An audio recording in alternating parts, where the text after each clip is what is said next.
राधे राधे दोस्तों, आप सभी का स्वागत है आपके अपने ही YouTube channel Sonu sir commerce classes में। तो इकोनॉमिक्स का क्लास 11 प्रीवियस ईयर क्वेश्चन आप लोग के लिए सॉल्व कर रहा हूं। तो 2019, 2020, 2022 का क्वेश्चन पेपर ऑलरेडी आप लोग को सॉल्व करके बता चुका हूं और वो अपलोड भी हो चुका है चैनल में, जाके ज़रूर देख लीजिएगा। आज बताने जा रहा हूँ आपको 2023 का इकोनॉमिक्स का क्वेश्चन जो आपसे पूछा गया था क्लास 11 के लिए। साइंस, कॉमर्स, आर्ट्स ये तीनों के लिए बहुत ही इंपॉर्टेंट होने वाला है ये वीडियो, तीनों स्ट्रीम्स के लिए। तो चलिए हम लोग वीडियो को शुरू करते हैं।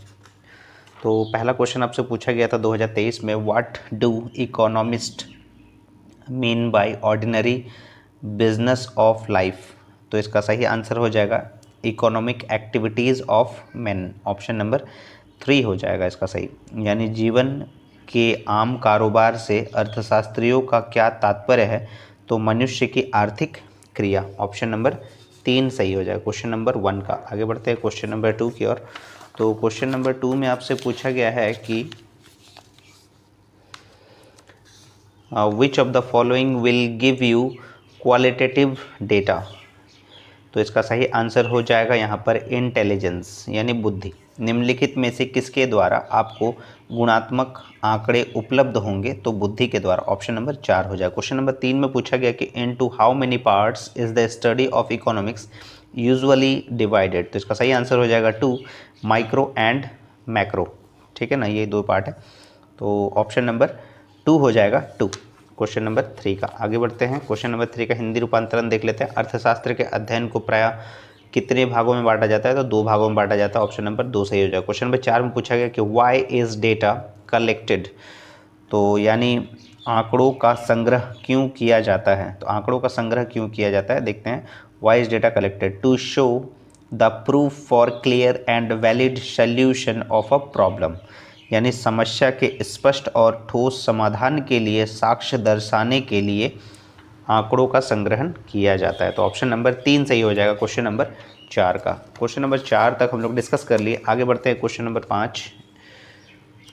क्वेश्चन नंबर 5 में पूछा गया कि which of the following methods of data collection is likely to affect the respondents.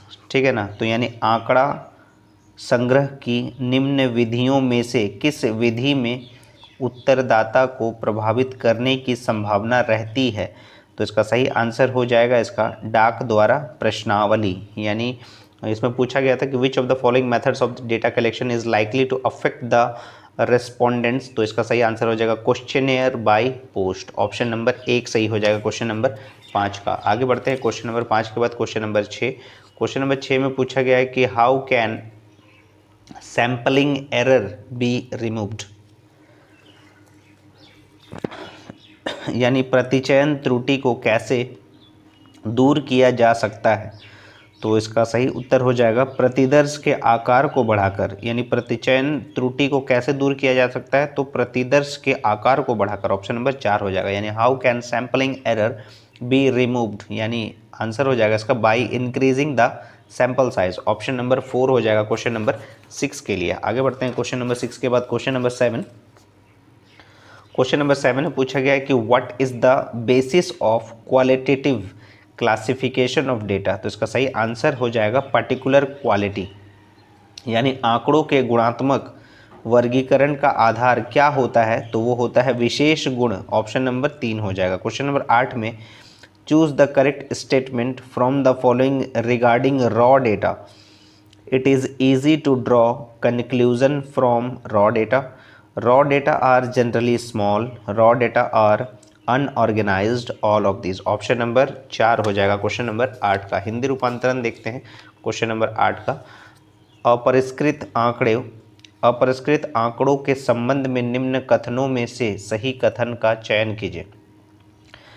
अपरिष्कृत आंकड़ों से निष्कर्ष निकालना आसान होता है। अपरिष्कृत आंकड़े प्रायः छोटे होते हैं। अपरिष्कृत आंकड़े अव्यवस्थित होते हैं। इनमें से सभी ऑप्शन नंबर 4 सही हो जाएगा। क्वेश्चन नंबर 9 में पूछा गया कि which of the following is an example of continuous variable. तो इसका सही आंसर हो जाएगा annual income of a person. ठीक है ना, यानी किसी व्यक्ति की वार्षिक आय। ये हो जाएगा आपका सही उत्तर। ऑप्शन नंबर 3 है।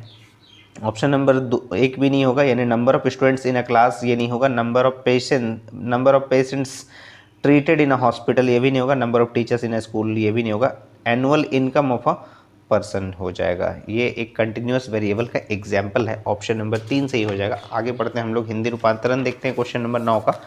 तो क्वेश्चन नंबर 9 का हिंदी रूपांतरण है कि निम्नलिखित में से सतत चर का एक उदाहरण कौन सा है। तो इसका सही उत्तर हो जाएगा एक व्यक्ति की वार्षिक आय। एक व्यक्ति की वार्षिक आय, ऑप्शन नंबर 3 सही हो जाएगा। क्वेश्चन नंबर 10 में पूछा गया है कि which average is mostly affected by extreme values. तो इसका सही आंसर हो जाएगा अरिथमेटिक मीन, यानी ऑप्शन नंबर 1 हो जाएगा इसका।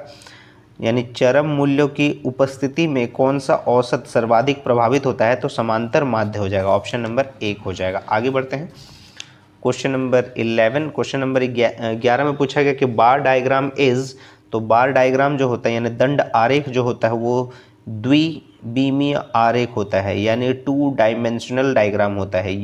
यूनिडायमेंशनल डायग्राम नहीं होता, ये 2 डायमेंशनल डायग्राम होता है। Bar diagram is 2 dimensional diagram, option number 2 सही हो जाएगा। क्वेश्चन नंबर 11 का दंड आरेख होता है द्विविमीय आरेख, ऑप्शन नंबर 2। क्वेश्चन नंबर 12 में पूछा गया कि which of the following diagrams is also called cumulative frequency curve. तो ओजाइव बोलते हैं, ऑप्शन नंबर 4 हो जाएगा क्वेश्चन नंबर 12 का। हिंदी रूपांतरण देखते हैं।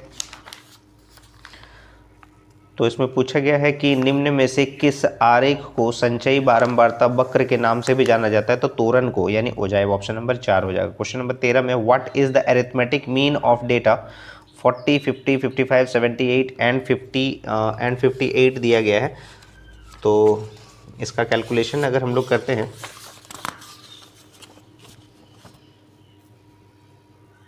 What is the arithmetic mean पूछा गया, क्वेश्चन नंबर 13 है। ये 2023 का पेपर है, इकोनॉमिक्स, साइंस, कॉमर्स, आर्ट्स, ये तीनों के लिए इम्पॉर्टेंट है। तो क्वेश्चन नंबर 13 में अरिथमेटिक मीन निकालना है। तो ये 40, 50, 55, 78 और 58, यानी 40, 50, 55, 78, 58 सबको ऐड करते हैं। 8, 8, 16, 16, 4, 20 और 1, 21, 2, 5, 2, 7, 7, 14, 14 और 10, 24, 24 और 4, 28, 281। 281 को 5, 1, 2, 3, 4, 5 डेटा है। तो 281 को हम लोग 5 से डिवाइड कर देंगे। 25, 5 छक 30, 5 दूनी 10, यानी 56.2 इसका सही आंसर हो जाएगा। तो सही आंसर हो जाएगा ऑप्शन नंबर 2, यानी आंकड़ा 40, 50, 55, 78, 58 का समांतर माध्य कितना होगा। तो सभी आंकड़ों को जोड़ना है। 5 आंकड़ा दिया हुआ है तो 5 से उसको भागा दे देना है, तो आंसर आ जाएगा आपका 56.2, ऑप्शन नंबर 2 सही हो जाएगा क्वेश्चन नंबर 13 का। आगे बढ़ते हैं क्वेश्चन नंबर 13 के बाद क्वेश्चन नंबर 14 कि which of the following formulae is use to calculate standard deviation. तो स्टैंडर्ड डेविएशन निकालने का फॉर्मूला जो है ये पहला वाला सही हो जाएगा, रूट अंडर सिग्मा DI² होता है, ठीक है ना।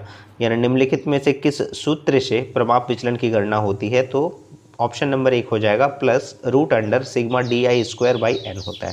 क्वेश्चन नंबर 15 में which of the following measure of dispersion is mostly use. तो ये सही आंसर हो जाएगा स्टैंडर्ड डेविएशन, यानी प्रमाप विचलन का उपयोग होता है, ठीक है ना। ऑप्शन नंबर 3 हो जाएगा क्वेश्चन नंबर 15 का। हिंदी रूपांतरण देखते हैं क्वेश्चन नंबर 15 का।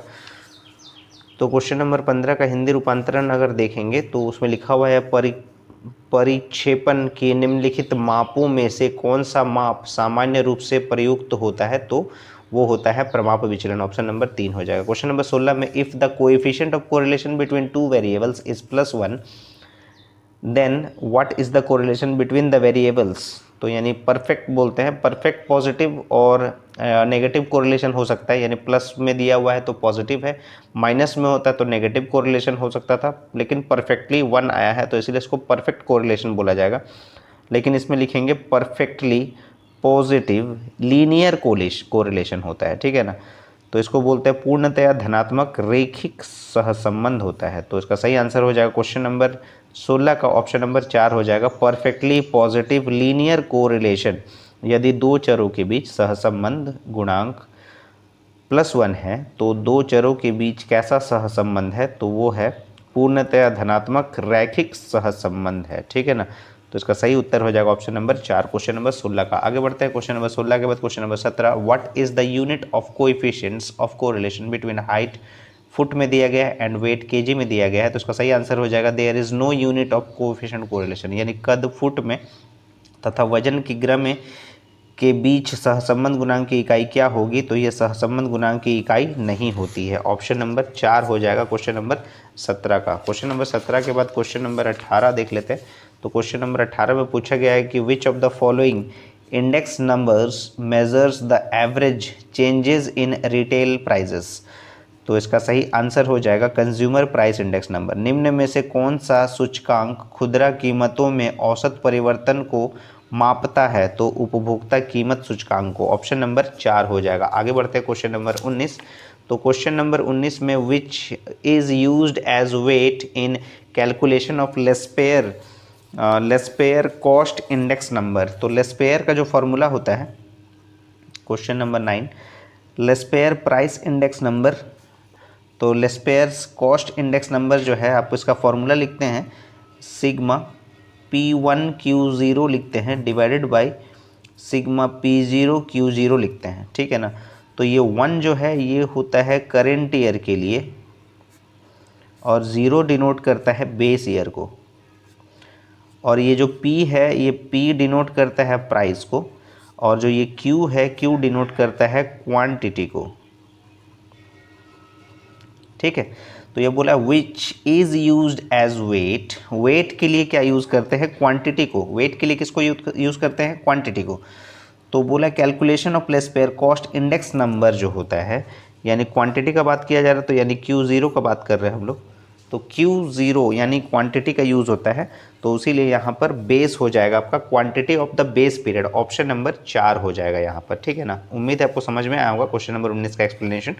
तो लेस्पेयर के कीमत सूचकांक में किस भार के रूप में प्रयुक्त किया जाता है, तो आधार अवधि की मात्रा। ऑप्शन नंबर 4 हो जाएगा इसका सही उत्तर क्वेश्चन नंबर 19 का। आगे बढ़ते हैं, 19 तक हम लोग डिस्कस कर चुके हैं।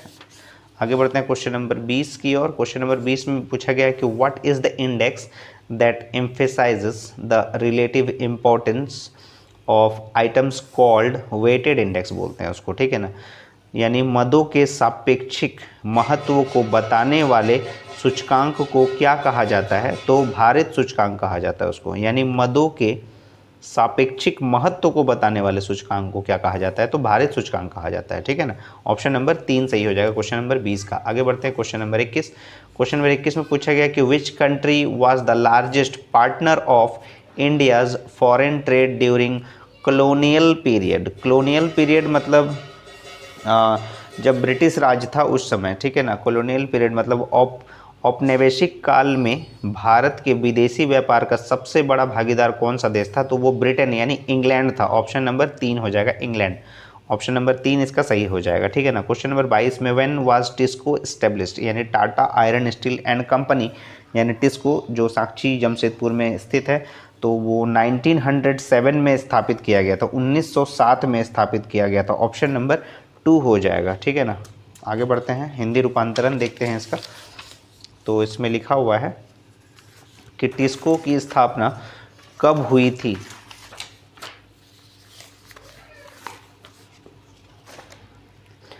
टिस्को की स्थापना कब हुई थी, तो हो जाएगा 1907। ऑप्शन नंबर 2 हो जाएगा। क्वेश्चन नंबर 23 में in how many years are the objectives of perspective plan to be achieved, तो इसका होता है 20 से 25 साल लग जाते हैं, ठीक है ना। तो ऑप्शन नंबर यहाँ पर 20 है मौजूद है, तो 20 से 25 यानी ऑप्शन नंबर 4 हो जाएगा 20। परिप्रेक्षात्मक योजना का उद्देश्य कितने वर्षों में प्राप्त करना होता है, तो 20 से 25 वर्षों में प्राप्त करना रहता है, तो 20 हो जाएगा। ऑप्शन नंबर 4 सही हो जाएगा क्वेश्चन नंबर 23 का। आगे बढ़ते हैं 23 के बाद 24। What was the maximum limit of investment in small industries unit in 1950? 1950 का बात किया जा रहा है, तो इसमें हो जाएगा ₹5 लाख। ऑप्शन नंबर 3 हो जाएगा। 1950 में लघु औद्योगिक इकाई में निवेश की अधिकतम सीमा क्या थी, तो 5 लाख रुपए थी। ऑप्शन नंबर 3 सही हो जाएगा। Question number 25, what is the tax levied on imported goods called, तो इसमें बोलते हैं कस्टम ड्यूटी बोलते हैं, यानी टैरिफ्स बोलते हैं, कस्टम ड्यूटी। तो यहाँ पर लिखा तो नहीं है कस्टम ड्यूटी, लेकिन टैरिफ्स कोई हम लोग कस्टम ड्यूटी के रूप में मानते हैं। तो एक्साइज ड्यूटी भी नहीं होगा, गुड्स एंड सर्विस टैक्स भी नहीं होगा, कॉर्पोरेशन टैक्स भी नहीं होगा, टैरिफ्स यानी कस्टम ड्यूटी। ऑप्शन नंबर 4 हो जाएगा 25 का। हिंदी रूपांतरण देखते हैं इसका। आयातित वस्तु पर लगने वाले कर को क्या कहा जाता है? तो प्रशुल्क कहा जाता है, यानी कस्टम ड्यूटी। ऑप्शन नंबर 4 हो जाएगा। क्वेश्चन नंबर 26 में industrial resolution policy 1956 was made the basis of which 5 year plan? तो इसका सही आंसर हो जाएगा सेकंड 5 ईयर प्लान, ठीक है ना, ऑप्शन नंबर 2। औद्योगिक प्रस्ताव नीति 1956 को किस पंचवर्षीय योजना का आधार बनाया गया था? तो दूसरी, ऑप्शन नंबर 2 हो जाएगा। आगे बढ़ते हैं क्वेश्चन नंबर 27 की ओर। क्वेश्चन नंबर 27 में पूछा गया कि which of the following is the example of indirect tax? तो इनडायरेक्ट टैक्स का एग्जाम्पल जो है वो है सेल्स टैक्स, बाकी सब जो है वो डायरेक्ट टैक्स में आता है, ठीक है ना। तो सेल्स टैक्स जो हो जाएगा वो इनडायरेक्ट टैक्स होता है, ऑप्शन नंबर 1 हो जाएगा। निम्नलिखित में से अप्रत्यक्ष कर का उदाहरण कौन सा है? तो बिक्री कर, ऑप्शन नंबर 1। क्वेश्चन नंबर 28 में Tata steel is working in how many countries in the world? तो 26 कंट्री में बिजनेस चलता है, ऑप्शन नंबर 4 हो जाएगा 26। टाटा स्टील विश्व के कितने देशों में कार्यरत है? तो 26, ऑप्शन नंबर 4 हो जाएगा 28 का। आगे बढ़ते हैं क्वेश्चन नंबर 29 की ओर। तो क्वेश्चन नंबर 29 में पूछा गया कि when was World Trade Organization established? तो इसका सही आंसर हो जाएगा 1995 में, ऑप्शन नंबर 3 हो जाएगा। विश्व व्यापार संगठन की स्थापना कब हुई थी? तो 1995 में, 1995 में हुई थी, ऑप्शन नंबर 3 सही हो जाएगा। क्वेश्चन नंबर 30 में who among the following is the propounder of present subsistence cost for estimation of poverty? तो इसका सही आंसर हो जाएगा दादा भाई नौरोजी, ऑप्शन नंबर 2 हो जाएगा। क्वेश्चन नंबर 30 का। क्वेश्चन नंबर 30 का हिंदी रूपांतरण देख लेते हैं। निर्धनता के आकलन के लिए जेल की निर्वाह लागत धारणा के प्रतिपादक कौन है? तो दादा भाई नौरोजी, ऑप्शन नंबर 2 हो जाएगा। क्वेश्चन नंबर 31 में which of the following schemes affects the food consumption and nutritional level of the poor? तो इसका सही आंसर हो जाएगा mid day meal scheme, option number 3 हो जाएगा। Mid day meal scheme, option number 3 सही हो जाएगा। आगे बढ़ते हैं, हिंदी रूपांतरण देखते हैं क्वेश्चन नंबर 31 का। तो निम्नलिखित में से कौन सी योजना निर्धनों के खाद्य उपभोग और पोषण स्तर को प्रभावित करती है? तो मध्यावकाश भोजन योजना, ऑप्शन नंबर 3 सही हो जाएगा। क्वेश्चन नंबर 32 में which of the following is a factor of poverty? तो अनएम्प्लॉयमेंट है, इंडेप्टनेस है, पॉपुलेशन प्रेशर है, ऑल ऑफ दीज है, यानी निम्नलिखित में से निर्धनता का एक कारक कौन सा है? बेरोजगारी, ऋणग्रस्तता, जनसंख्या दबाव, इनमें से सभी, ऑप्शन नंबर 4 हो जाएगा। क्वेश्चन नंबर 32 का। आगे बढ़ते हैं question number 33, which is the largest informal bank of Asia? तो इनफॉर्मल बैंक पूछा गया है तो कुटुंबश्री है, ऑप्शन नंबर 3 हो जाएगा कुटुंबश्री। एशिया का सबसे बड़ा अनौपचारिक बैंक कौन सा है? तो कुटुंबश्री, ऑप्शन नंबर 3 हो जाएगा। आगे बढ़ते हैं question number 34, which of the following activities is included in gardening? तो इसका सही आंसर हो जाएगा प्रोडक्शन ऑफ टी, यानी चाय का उत्पादन, ऑप्शन नंबर 4 हो जाएगा इसका सही उत्तर। हिंदी रूपांतरण देखते हैं। निम्नलिखित में से कौन सी क्रिया बागवानी के अंतर्गत आती है? तो चाय का उत्पादन, ऑप्शन नंबर 4 हो जाएगा। 35 में who of the following is not self employed? Hawker, owner of a beauty parlour and owner of a cement shop, ये तीनों जो है सेल्फ एम्प्लॉयड होते हैं, लेकिन नॉट सेल्फ एम्प्लॉयड बोला है तो ड्राइवर ऑफ ए गवर्नमेंट बस, यानी जब गवर्नमेंट बोला जाएगा, गवर्नमेंट बोलेगा कि ड्राइवर को यहाँ इस बस को वहाँ से यहाँ लेके जाना है, तो उसके लिए जो है ये काम सेल्फ एम्प्लॉयड नहीं होगा, ठीक है ना। तो ऑप्शन नंबर 2 सही हो जाएगा इसका। निम्नलिखित में से कौन स्वनियोजित नहीं है? तो सरकारी बस का driver, option number 2। Question number 36 में which of the following is called daily veg worker? यानी दिहाड़ी मजदूरी जिसको बोलते हैं डेली वेज वर्कर, तो कौन है वो? लेबरर इंगेज्ड इन बिल्डिंग कंस्ट्रक्शन, ऑप्शन नंबर 4 हो जाएगा, ठीक है ना। लेबरर इंगेज्ड इन बिल्डिंग कंस्ट्रक्शन, ऑप्शन नंबर 4 हो जाएगा क्वेश्चन नंबर 36 का। आगे बढ़ते हैं क्वेश्चन नंबर 36 के बाद क्वेश्चन नंबर 36 का हिंदी रूपांतरण देख लेते हैं। निम्नलिखित में से किस व्यक्ति को दिहाड़ी मजदूर कहा जाएगा? तो भवन निर्माण में कार्यरत मजदूर, ऑप्शन नंबर 4 हो जाएगा। Question number 37, which of the following means can save energy the most? तो एलईडी होता है, ऑप्शन नंबर 2 हो जाएगा। निम्नलिखित में से किस साधन से ऊर्जा की सर्वाधिक बचत की जा सकती है? तो एलईडी से, ऑप्शन नंबर 2 हो जाएगा क्वेश्चन नंबर 37 का। आगे बढ़ते हैं, 37 नंबर क्वेश्चन तक हम लोग सॉल्व कर लिए, यानी इसको डिस्कस कर लिए। 2023 का paper economics, science, commerce, arts, ये तीनों के लिए इंपॉर्टेंट होने वाला है, जरूर देखिएगा वीडियो को, स्किप मत कीजिएगा। आगे बढ़ते हैं क्वेश्चन नंबर 38 में, what is the full form of ANM? तो इसका सही आंसर है auxiliary nurse midwife, option number 3 सही हो जाएगा। ANM का पूर्ण रूप क्या होता है, तो auxiliary nurse midwife, option number 3 हो जाएगा। क्वेश्चन नंबर 39 में पूछा गया in which state Appiko movement was launch, तो इसका सही आंसर हो जाएगा कर्नाटका, ऑप्शन नंबर 3 हो जाएगा, ठीक है ना, उत्तराखंड नहीं होगा, ऑप्शन नंबर 3 हो जाएगा कर्नाटका, 39 का ऑप्शन नंबर 3। हिंदी रूपांतरण देखते हैं, एपिको आंदोलन किस राज्य में चलाया गया था, तो कर्नाटक, ऑप्शन नंबर 3 हो जाएगा। और लास्ट क्वेश्चन है question number 40, the Great Leap Forward campaign was implemented in which country, तो इसका सही आंसर हो जाएगा China. The Great Leap Forward अभियान किस देश में लागू किया गया था, चीन में, ऑप्शन नंबर 2 हो जाएगा। तो 2023 में इकोनॉमिक्स का पेपर जो पूछा गया था क्लास 11 के लिए, वो सारे क्वेश्चन हम लोग डिस्कस कर लिए। उम्मीद है आपको वीडियो पसंद आया होगा। और इससे पहले इकोनॉमिक्स का 2019, 2020, 2022 का क्वेश्चन पेपर पहले ही अपलोड कर चुके हैं पूरी तरह से सॉल्व करके। आज आपको 2023 का बता दिया गया, क्वेश्चन पेपर डिस्कस कर लिया गया। अब नेक्स्ट वीडियो जो होगा वो 2024 का होगा इकोनॉमिक्स का, ज़रूर देखिएगा। और अगर आपको वीडियो पसंद आ रहा है तो वीडियो को ज़्यादा से ज़्यादा शेयर कीजिएगा अपने दोस्तों में। और अगर आप चैनल को अभी तक सब्सक्राइब नहीं किए हैं तो चैनल को ज़रूर सब्सक्राइब कर ले।